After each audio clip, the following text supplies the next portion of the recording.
Le Crédit Agricole, c'est 130 000 collaborateurs, tous en proximité. On est quand même sur le terrain et l'importance de l'humain, c'est d'amener un peu du conseil, ça c'est très important, mais beaucoup de réassurance.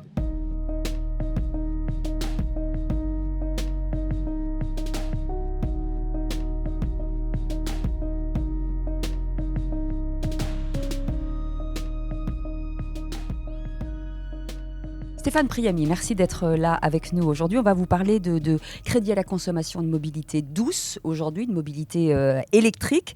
Il y a une tendance qui se dessine justement sur cette mobilité. La mobilité aujourd'hui, elle est un axe très important de la vie des gens parce qu'il faut bien sûr aller d'un point A à un point B. Les gens se posent beaucoup de questions sur quel type de mobilité. Alors, il y a bien sûr le choix habituel des voitures thermiques qui restent dans certains cas la majorité importants, aujourd'hui. voilà, et qui pour diverses raisons peuvent être intéressantes pour les consommateurs. Il y a beaucoup de gens qui vont sur l'hybride, qui a un succès assez fort depuis 1 ou 2 ans parce qu'il est à la fois plus écologique, mais il reste sans problématique, notamment de capacité des batteries, etc., d'autonomie. Et puis les véhicules électriques, qui sont un peu le nec plus ultra, parce qu'effectivement, ils ont à la fois un rôle très important sur la décarbonation et puis aussi sur la limitation des particules fines. Donc après, les gens choisissent en fonction de leur budget et de leurs besoins de déplacement. C'est toujours mieux de flécher l'électrique, bien entendu. Ce regard aujourd'hui sur la consommation. La consommation en général des Français, au-delà de la mobilité, elle est très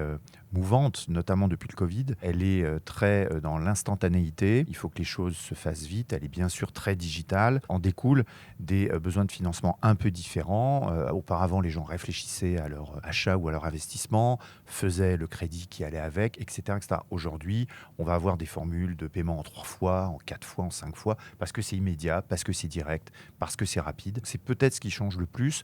Et puis l'autre élément qui change beaucoup dans la consommation des Français, c'est la consommation de services, que ce soit les services téléphoniques, que ce soit Internet. Les gens consomment beaucoup ce genre de choses. Et puis beaucoup, on le voit, donc la mobilité, donc les véhicules, quel type de véhicules, la rénovation énergétique, puisque beaucoup de Français sont aussi touchés par les problématiques d'isolation de leur logement. Et donc, il faut aussi pouvoir répondre à ce besoin. Le rôle du banquier est en train de changer un petit peu. Elle évolue, elle va un petit peu plus loin chez les clients. Oui, parce qu'aujourd'hui, on est passé quand même d'une économie qui est une économie de la propriété. Les gens aiment bien être propriétaires des choses, de leur maison, certes, mais aussi de leur voiture. Aujourd'hui, on est dans une société d'usage. Et donc, nous, auparavant, on prêtait l'argent qui permettait d'être propriétaire. Aujourd'hui, on donne, on livre, on loue l'usage. C'est le cas sur la mobilité où on est très fort et très présent sur tout ce qui est location longue durée. Ça permet aux clients d'accéder à de la mobilité, par exemple, sur les véhicules. Budgétairement, c'est quand même plus facile à gérer parce que les loyers mensuels sont un peu moins forts que si c'était un remboursement traditionnel. Puis je dirais qu'on va même un cran plus loin aujourd'hui. On fait aussi de la location courte durée parce que les urbains, par exemple, en fonction des usages, voilà, c'est ça. veulent pouvoir utiliser les transports publics toute la semaine, mais avoir besoin d'un véhicule pour le week-end ou pour les vacances. Et donc, on va leur louer en location courte durée. Donc, c'est vraiment donner l'accès à l'usage. Quels sont vos grands enjeux aujourd'hui? D'abord, j'imagine un côté pédagogique aussi vis-à-vis de vos clients. Première chose, c'est déjà de réfléchir à ce que les produits qu'on propose pour financer, pour accéder, pour louer, soient le plus adaptés possible aux besoins du client et surtout à ce qu'il veut faire. Est-ce que c'est de la rénovation énergétique? Est-ce que c'est de la mobilité? Est-ce que c'est de la consommation plus traditionnelle? Donc, bien réfléchir aux produits et surtout accompagner par le maximum de services. Je reprends l'exemple de la mobilité. Là aussi, le Covid a changé beaucoup de choses. Les gens sont très habitués à avoir les choses livrées chez eux. Et aujourd'hui, aller chercher une voiture en location courte durée ou aller chercher une voiture pour la récupérer ou l'amener à réparer, les gens ne veulent plus faire ça. On les a mal habitués. Voilà, donc ils veulent qu'on vienne leur amener le véhicule, qu'on fasse pour eux le maximum de prestations de services. Et donc, on doit nous inclure tout ça pour que le client ait en gros rien à s'occuper de plus que de sa mobilité ou de sa rénovation. Cette révolution stratégique, un virage justement sur la mobilité, vous avez été quasi l'un des premiers à prendre ce virage jusqu'à un rayonnement européen aujourd'hui. Une banque des territoires, parce qu'on est vraiment avec vous dans les territoires, mais aussi avec un regard en Europe et à l'international. Le fondement du Crédit Agricole, c'est l'universalisme, c'est-à-dire tous les clients, toutes les typologies de clients, du plus modeste au plus aisé, en milieu rural, en milieu urbain et partout. Donc tous les clients partout, ça veut dire aussi en Europe. On est très présent en Italie, mais on est aussi présent sur la mobilité dans 20 pays européens, plus d'ailleurs le Maroc et la Chine. Donc c'est un rayonnement, ça permet d'atteindre des volumes et une capacité de distribution beaucoup plus large, et donc ça profite à la fin aux clients. Il y a des choses à apprendre des autres? Nous, on a beaucoup appris sur l'électrique de notre filiale en Chine. C'est là où quand même l'électrique est le plus moderne.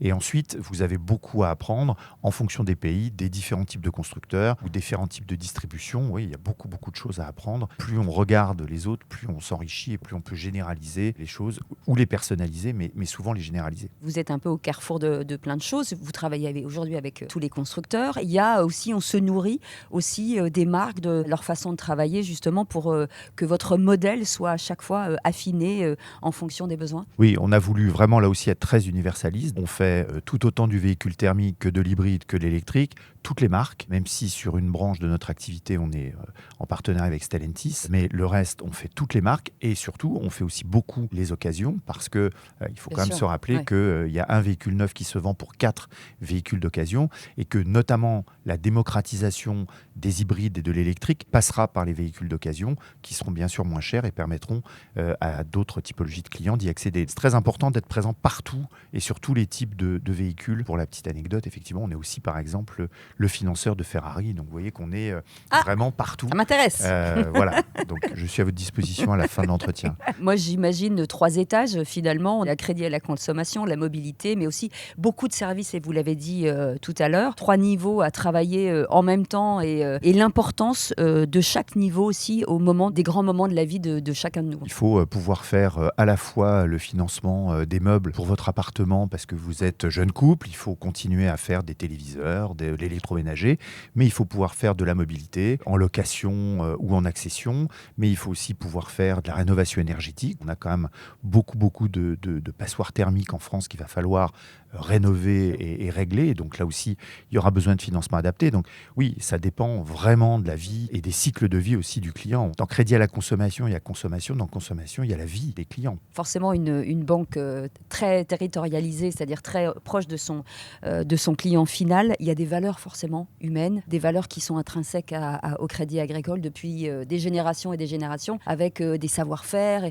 Et tout ça fait créer l'âme justement de cette banque. Les valeurs du Crédit Agricole, ça a toujours été les mêmes. Donc la première, c'est l'universalisme, j'en ai parlé, être partout, tout le temps. Deuxièmement, c'est d'être quand même en proximité des clients, donc sur les territoires. Hein, rappelez-vous de la publicité, le bon sens près de chez vous. Beaucoup d'utilité dans mon métier, par exemple, tous les jours, c'est qu'est-ce qu'on fait et à quoi on sert pour la société, pour nos clients. Et puis vous avez quelque chose de très intéressant aussi, qui est la promotion sociale. C'est un groupe où les collaborateurs peuvent progresser. Donc ça fait partie aussi de notre travail d'aider à ce que des carrières se bâtissent. On parlait tout à l'heure d'autopartage. Vous avez reçu un prix, d'ailleurs, le prix de la marque engagée pour Agile Auto Partage. C'est une reconnaissance du travail accompli, justement, ces prix réguliers. Oui, parce que là, par exemple, dans le cadre de l'autopartage en zone rurale, c'est de permettre à des gens qui vivent en milieu rural d'accéder à des véhicules électriques en location courte durée, une demi-journée, une journée, mais aussi des minibus, aussi des voitures pour personnes handicapées, aussi des petits utilitaires pour déménager. Et tout ça, c'est des choses qui n'existaient pas. Cet aspect-là, on le fait vraiment sans recherche de rentabilité. La vraie récompense, c'est cette reconnaissance. On a beaucoup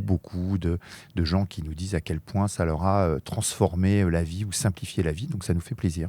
Il y a un travail qui est fait en interne sur la formation, justement, de l'aide à la personne, de la proximité avec le client. Je pense que c'est très important pour vous. Oui, et en même temps, c'est très naturel chez les collaborateurs et chez les collaborateurs du Crédit Agricole qui sont justement souvent des gens en proximité. Le fait de rendre service et d'être utile à leurs voisins, parfois à des gens même qu'ils connaissent personnellement, ça se fait assez naturellement. On va former à la technique, mais à l'empathie, généralement, on forme peu les gens à l'empathie. Ils l'ont ou ils ne l'ont pas, et Absolument. en général, on l'a. On peut digitaliser une banque, mais encore une fois, vous le dites, c'est le terrain qui est important. Crédit Agricole, c'est 130 000 collaborateurs, tous en proximité. Donc vous voyez, on est quand même sur le terrain. Et pour la partie que je gère, c'est 15 000 collaborateurs présents dans tous les pays. Vous voyez bien l'importance de l'humain. Et l'importance de l'humain, c'est d'amener un peu du conseil. Ça, c'est très important.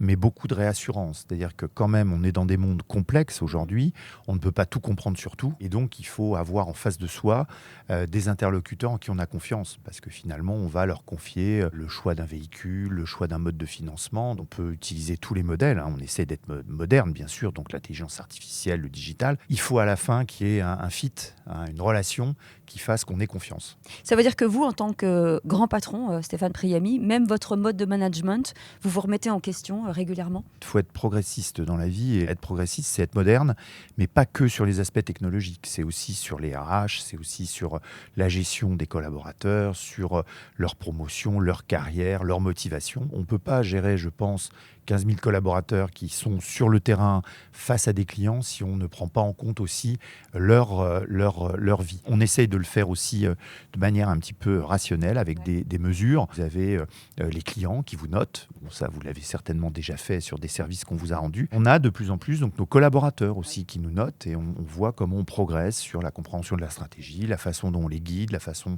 dont on leur confie les bons outils, la bonne formation. Si vos notes sont bonnes en interne et en externe, c'est quand même bien. De quoi êtes-vous le plus fier aujourd'hui? On est toujours très fiers tout d'abord, en tout cas en ce qui me concerne, de ma famille et de l'évolution notamment de mes enfants. Après, au point de vue professionnel, c'est qu'est-ce qu'on a pu faire pour le cercle humain qui vous entoure. Est-ce que vous avez fait progresser les gens? Est-ce qu'ils sont heureux dans leur travail et est-ce qu'ils s'épanouissent? Est-ce qu'ils ont suivi une trajectoire de carrière? Quand on quitte son travail, quand on part à la retraite, à un moment, on repense à Pierre, Paul ou Jeanne qu'on a fait progresser, qui a pu obtenir un super poste, qui était hyper apprécié par ses clients ou par ses partenaires. Et c'est ça qui fait du bien. On se rappelle rarement, je pense, des résultats de son entreprise 10 ans avant. Ça n'a pas trop de sens. Donc, on est surtout fiers de ça. Qu'est-ce qu'on a fait pour le cercle humain qui nous entoure? Et c'est joli parce que vous avez une petite émotion dans les yeux. Merci beaucoup, Stéphane Priamy. De rien. Merci à vous, Cécile.